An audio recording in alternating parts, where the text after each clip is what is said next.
कहते हैं कि इस सृष्टि में अगर कोई सबसे रहस्यमयी और सबसे शक्तिशाली है तो वो हैं महादेव। उनकी शक्ति, उनकी लीलाएं, सब कुछ अद्भुत है। पर एक रहस्य है जो उनके नामों में भी छिपा है। तो चलिए आज हम मिलकर इसी रहस्य पर से पर्दा उठाते हैं। युगों से, सदियों से एक सवाल साधकों और भक्तों के मन में उठता रहा है। एक ऐसा सवाल जिसका जवाब अगर मिल जाए तो शायद हम महादेव के और भी करीब पहुंच सकते हैं। तो सवाल ये है, आखिर भगवान शिव के 108 नाम ही क्यों हैं? क्या ये बस एक संख्या है या फिर इसके पीछे कोई बहुत गहरा, कोई आध्यात्मिक अर्थ छिपा हुआ है? आइए इसी सवाल का जवाब ढूंढते हैं। और पता है, इस सवाल का जवाब एक बड़ी ही दिलचस्प कहानी में छिपा है। एक ऐसे साधु की कहानी जिसने इसका उत्तर पाने के लिए आप कह सकते हैं कि अपना सब कुछ दांव पर लगा दिया था। सोच के देखिए, हिमालय की वो विशाल, एकदम शांत गुफाएं, और वहां एक साधु गहरी तपस्या में डूबा हुआ था। उसकी जुबान पर बस एक ही मंत्र था, ओम नमः शिवाय। हर सांस में, हर धड़कन में बस शिव ही शिव बसे हुए थे। लेकिन इतनी गहरी भक्ति के बाद भी एक सवाल था जो उसके मन में ना हमेशा गूंजता रहता था, और यही सवाल उसकी पूरी आध्यात्मिक यात्रा का, उसकी खोज का केंद्र बन गया था। और फिर एक दिन वो हुआ जिसका इंतजार हर भक्त को होता है। उसकी उस अटूट, उस अथक तपस्या से खुश होकर स्वयं भगवान शिव उसके सामने प्रकट हो गए। आप सोचिए, उस साधु के लिए ये उसकी साधना का सबसे बड़ा फल था। साधु ने हाथ जोड़े और वही सवाल पूछा जो बरसों से उसके दिलो दिमाग में था। और तब महादेव ने उस रहस्य पर से पर्दा उठाया जिसका इंतजार शायद सदियों से था। महादेव मुस्कुराए और उन्होंने कहा, मेरे हर एक नाम में एक शक्ति छिपी है, एक कहानी छिपी है और एक आशीर्वाद छिपा है। तो समझ रहे हैं, असल बात यह है कि ये सिर्फ नाम नहीं है, ये तो शक्ति और आशीर्वाद के स्रोत हैं, एक जरिया हैं। तो अब ये समझना बड़ा दिलचस्प होगा कि आखिर इन नामों में कैसी शक्ति छिपी है। चलिए कुछ शक्तिशाली नामों के मतलब को थोड़ा और करीब से जानते हैं। देखते हैं कि वो हमारी जिंदगी पर कैसे असर डाल सकते हैं। तो हम 5 ऐसे ही बहुत शक्तिशाली नामों की बात करेंगे। ये है महाकाल, नीलकंठ, त्रिपुरारी, भोलेनाथ और रुद्र। और यकीन मानिए, हर नाम अपने आप में जिंदगी जीने का एक पूरा नजरिया समेटे हुए है।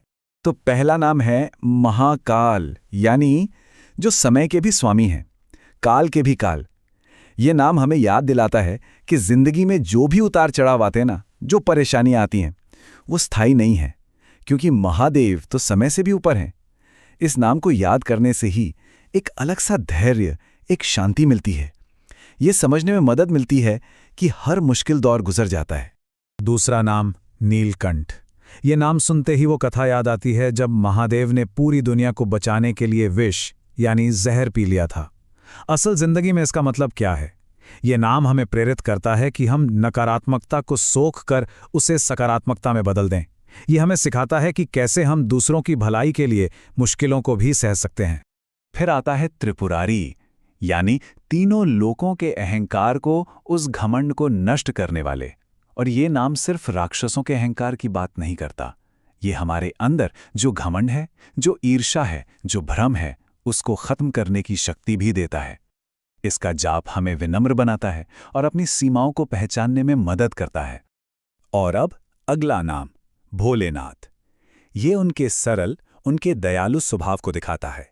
इस नाम में एक बहुत ही खूबसूरत संदेश छिपा है कि ईश्वर को पाने के लिए बड़े बड़े दिखावे या मुश्किल अनुष्ठानों की जरूरत नहीं है। जरूरत है तो बस एक सच्चे और साफ दिल की। वो तो सच्ची भक्ति से ही बहुत जल्दी खुश हो जाते हैं। और 5वां नाम है रुद्र। ये महादेव का वो शक्तिशाली रूप है जो बुराई का अंत करता है। और ये बुराई सिर्फ बाहर नहीं है, ये हमारे अंदर भी है, जैसे डर, आलस या कोई बुरी आदत। रुद्र नाम को याद करने से हमें अपनी इन अंदर की कमजोरियों से लड़ने की हिम्मत और शक्ति मिलती है। तो अब जब हम इन नामों की शक्ति को थोड़ा बहुत समझ गए हैं, उस साधु के मन में एक और बड़ा ही व्यावहारिक सवाल आया। और ये सवाल भक्ति के सही रास्ते को समझने के लिए बहुत जरूरी है। साधु ने पूछा, हे प्रभु, क्या आपके सभी 108 नामों का जाप करना जरूरी है, आवश्यक है? और ये एक ऐसा सवाल है जो शायद हम सबके मन में कभी ना कभी जरूर आता है। महादेव का जवाब बहुत ही गहरा और एकदम साफ था। उन्होंने कहा, संख्या जरूरी नहीं, भक्ति जरूरी है। इसका मतलब क्या हुआ?